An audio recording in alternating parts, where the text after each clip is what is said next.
एक बार राजा भोज अपने प्रिय मंत्री के साथ कहीं सफ़र कर रहे थे। इस सफ़र के दौरान वे एक जंगल से गुजरे जिसके पास कई सारे खेत थे और एक खेत के पास एक किसान जमीन पर ही बिना कुछ बिछाए बड़े आराम से सो रहा था। उस किसान को इतनी शांति से सोते हुए देखकर राजा भोज बड़े आश्चर्यचकित हुए और वहीं ठहर कर उस किसान को ध्यान से देखने लगे। राजा को इस तरह शांत देख मंत्री ने राजा से पूछा, महाराज क्या हुआ?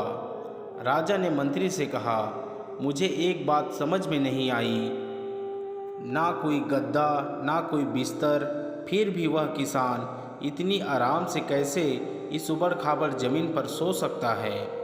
मंत्री थोड़ा सा मुस्कुराया और बोला, महाराज यह कमाल है परिस्थितियों का और आदतों का।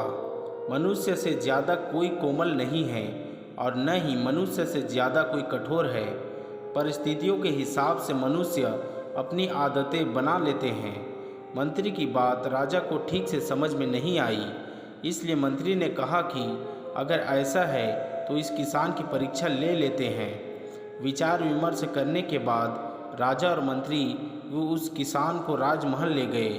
राजमहल में किसान को वही ऐशो आराम, खाना पीना और सोने का बिस्तर दिया गया जिस पर राजा सोता था। थोड़े ही दिनों में किसान की आदतें पूरी तरह बदल गई और वह उस राजसी ठाट बाट का आदी हो गया। आखिरकार उसकी परीक्षा का दिन भी आ गया। मंत्री ने उसके सोने के बिस्तर में कुछ सूखे पत्ते और तिनके चुपके से डाल दिए।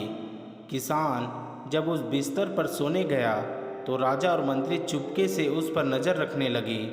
कुछ ही देर बाद राजा और मंत्री ने देखा कि किसान ठीक से सो नहीं पा रहा है और बार बार करवटें बदल रहा है।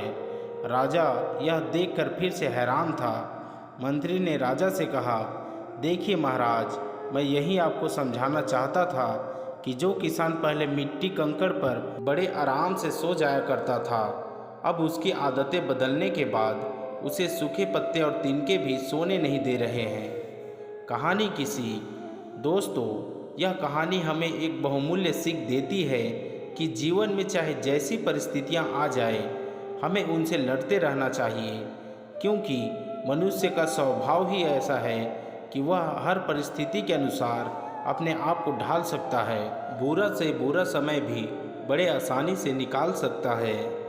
दोस्तों, आशा करता हूँ कि यह कहानी आपको अच्छी लगी होगी।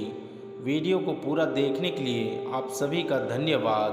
कृपया मेरे YouTube channel Hindi motivation story को सब्सक्राइब कर दीजिए।